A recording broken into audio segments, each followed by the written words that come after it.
Hi, my name is Gibson, and I'm the co-owner and creator of the Personal Development School. This is your daily breakthrough video, and in this video, I'm going to talk to you about the core wounds of the anxious, preoccupied, attachment style individual. And what we're essentially going to go through in this video is what some of the core wounds are, where some of these imprints come from in the first place, which ones go together, and how you can start becoming more consciously aware of these things. Because if we can convert our feelings into words, into language, we are then able to solve the problem. And here's why. Your subconscious mind speaks in emotions and symbols. Your conscious mind, your logical, analytical, reasoning mind, your problem-solving mind speaks in words and conditioned language patterns. So part of how we have to solve emotions is be able to take the language of the subconscious, which is emotions, use our conscious mind to convert those emotions into words, be able to then isolate what those words are, isolate the problem, understand it, and it's in the translation of our feelings into words that now we have a solvable problem. We have to isolate a problem, make it conscious in order to be able to solve any emotional problem that exists. And if we can master this, this becomes the first step of reprogramming. So while we won't necessarily go into reprogramming in this video, I have some other videos around that, especially one really long form video.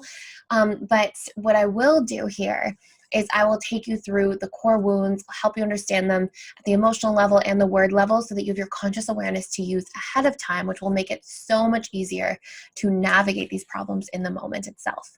So before I dive into the content of this video, we are still doing a sale to support our community right now.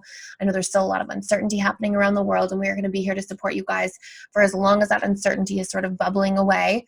The coupon code is with you. It's all one word. You can click the link in the video that I'll post in here somewhere, and I'll post it again towards the end of the video.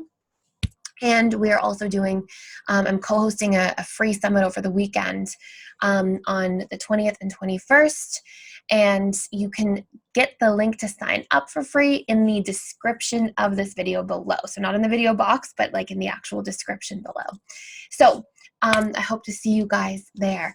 So, and the summit, by the way, too, it's like basically a relationship summit with 10 other guest speakers. I think 9 other guest speakers total, 10 including myself. And yeah, it'll be a really beautiful, powerful thing. So let's talk about it. Core wounds. What are core wounds? Core wounds are essentially these emotional imprints we get in our subconscious mind because of some kind of experience that we couldn't properly process. And so because we couldn't process something emotionally and make sense of it and make peace with it, instead we stored it at a subconscious level and we become hyper alert and basically on alert to look out for the potential of this happening again. So while that might serve at a survivalistic level, like for example, if you get attacked by a predator in a forest, your subconscious mind is going to be like, oh my goodness, watch out for a predator at this part of the forest. And that's great if that's the world we're living in, but it's not. And so if it's, you were bullied as a child or made fun of in front of the class in, kindergarten or first grade, then your subconscious mind hangs on to that and is basically in a state of hypervigilance around that. But that creates a lot of suffering and a lot of fear because then you always fear this thing happening again over and over on autopilot, right? So usually for the anxious preoccupied, there are specific types of traumatic events that happen that actually are part of what create the anxious preoccupied attachment style. And I'm going to tell you what those core wounds will be and some of the feelings connected to them. And the example I often give for this is by being consciously aware of some of the subconscious contents of the core wounds and traumas of your attachment style. It's sort of like if you're trying to solve a problem and I'm like, okay, go into my house and find the keys by the kitchen sink. And you go into the house, you've never been in my house before, let's pretend. And well, you probably haven't ever been in my house in all seriousness. And so let's say you go in and you, everything's pitch black. All the lights are off. You can't see anything. You're going to go in and you're going to fumble around in there, like bumping into things and who knows where the kitchen sink is. And it's going to be a process. And you're probably going to get, some toes stubbed in the process. So let's imagine instead, I'm like, oh, can you go look around my house in the light, go see where everything is. And then I'm going to put the keys by the sink and then I'm going to turn the lights back off. And then I want you to find them. You're going to have a much easier time finding them the second time around because you were already, the lights were already on, you already saw everything, you understood where things are, and now you have this like blueprint from which to navigate. And the same idea goes for when you have core wounds. If you have these core wounds and they come up from the subconscious level when your conscious mind is in the dark and you're triggered, you don't know how to navigate that. It's like overwhelming and it just feels really bad, and you do things you regret because you have these behavioral coping mechanisms that you've adopted over the years, probably that's situated really early in childhood that might have worked then, but now are basically outdated strategies to get your needs met.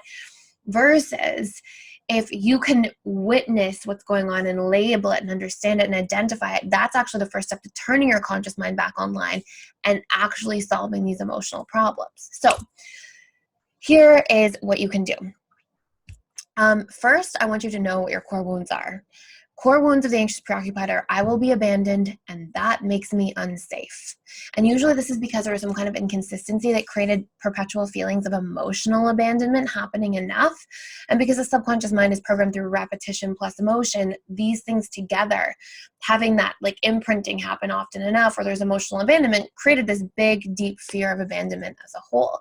And usually as a child when this first happened, because one of our only 3 biological fears is the fear of abandonment, you actually felt unsafe at the time. And so you learned, okay, abandonment equals a lack of safety. And this is why the emotions that accompany this core wound being activated are usually panic, distress, numbness, emptiness, and also sadness. And sometimes even feelings of desperation. And I want you to understand, as the anxious preoccupied individual, those feelings that come up when you have those moments of being needy or like calling a lot or wanting to show up in a place where somebody might be or anything like that. You know, I've seen so many anxious preoccupied individuals over the years judge themselves and be so tough on themselves, like, oh, I'm such an idiot for doing this, or, you know, whatever it might be. That's a trauma response that you're having. That's what's happening. And so you are in this state of like fight or flight, activated feelings of trauma because of unprocessed past experiences that are stored at the subconscious level, flooding to the surface. And that's why it's so scary and hard. And you have to be gentle to yourself and understand that and be patient with yourself. And the first step of doing that is to recognize, oh, I'm having a trauma response.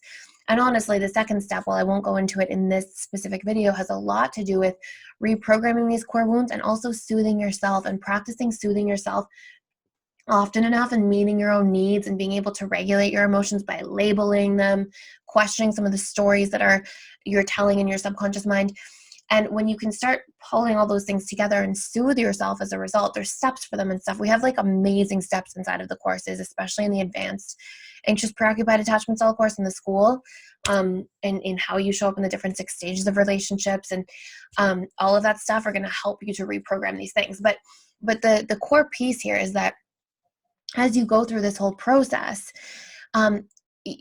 we need to, if you're the anxious preoccupied individual, you need to be able to soothe yourself and get comfortable soothing yourself and showing up to regulate your own feelings and feel them and question what's going on and then try to find a way to get your needs met. You need to be able to do these things often enough that your brain starts to build this association of self-trust. Like, oh, I can trust myself to do this. So it has to start as a conscious process until it's patterned in through repetition and emotion often enough that you then rebuilt this relationship to yourself, and you stop self-abandoning and you start to feel safe in the relationship to yourself, which then helps you feel safe in all of the different experiences you'll navigate with others. So core wounds set, number 1, I will be abandoned, I am unsafe. They usually go together, and usually the emotions that are coming off of them, or that are, the feedback mechanisms for you feeling these things are panic, distress, sadness, fear, and even feelings of rejection or aloneness, okay? This brings us to our second set of core wounds. I am not good enough and I am rejected. These are huge pain points for the anxious preoccupied individual because they learn to soothe through their caregivers growing up. That's their primary point of soothing.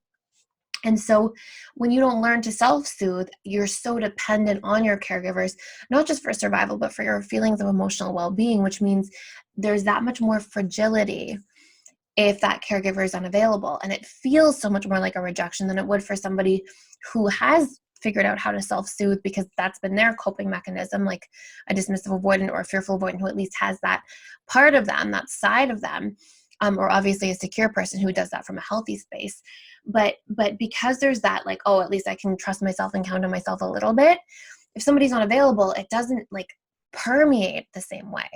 Versus for the anxious person who hasn't developed those coping mechanisms because there wasn't enough necessity to do so, because the caregiver showed up well enough, and usually there was a little bit of dependency that the caregiver sort of allowed to take place. But that's a different topic of conversation.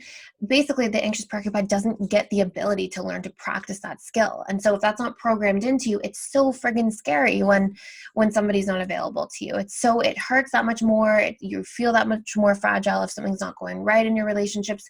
And you're usually deriving a lot of your sense of self through your relationships, which means if that goes away, you feel like you're losing a part of your sense of self. So I'm not good enough and I will be rejected usually are accompanied by the emotions of sadness, fear of loss, and despair. There can be sort of like this stinging, burning kind of feeling that comes up for the anxious preoccupied individual in like their chest and abdomen when this happens. And that's a really tough one. And then another big one is I'm alone and unsafe. Okay. Very similar to I'm abandoned and unsafe. But the emotions that come with this are actually feelings of loneliness, hopelessness, sadness. So the abandonment is more like a panic. The alone is like a heaviness. And the actual emotions attached to each one will be different. And if you pay close attention, you have these two different emotional states at different times. And again, the more you can recognize these things and put words on them and convert them into words when they're happening, suddenly you brought your conscious mind back online and you're not in this subconscious trance. Sorry, my phone alarm is going off. You're not in this subconscious trance, which is keeping you really identified with those emotions and giving those emotions further power over you and allowing them to keep imprinting you on autopilot over and over again as well. Because anything that we're reliving and repeating that's creating an emotional response, we're not like getting like, just because we have this program already doesn't mean that it's just going to stay the same. We actually at any given point in time are programming things further into our subconscious and making them deeper, or we're reprogramming them and we're alleviating ourselves from these programs and creating new, healthier programs as a result. So anything we're firing and wiring, you can think of it as like getting more and more deeply programmed over time. These things don't get like easier if we leave them, if that makes sense. So it's really important to first like be aware of these things and understand them. And by bringing your conscious mind back online, you stop letting it run you and create this vicious cycle deeper into your subconscious mind on autopilot.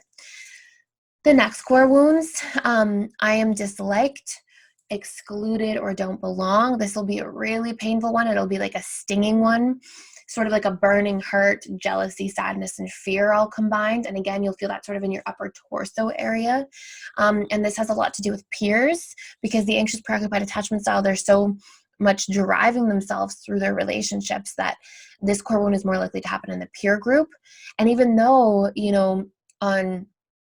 from like a surface perspective, it's easy to think, oh, but that's not your primary attachment figure in your adult life, or it shouldn't hurt so much, or it can really, really hurt almost as much as the other things can that are core wounds for you. And again, it's because of the way that you tend to identify yourself with your relationships more from the outside in.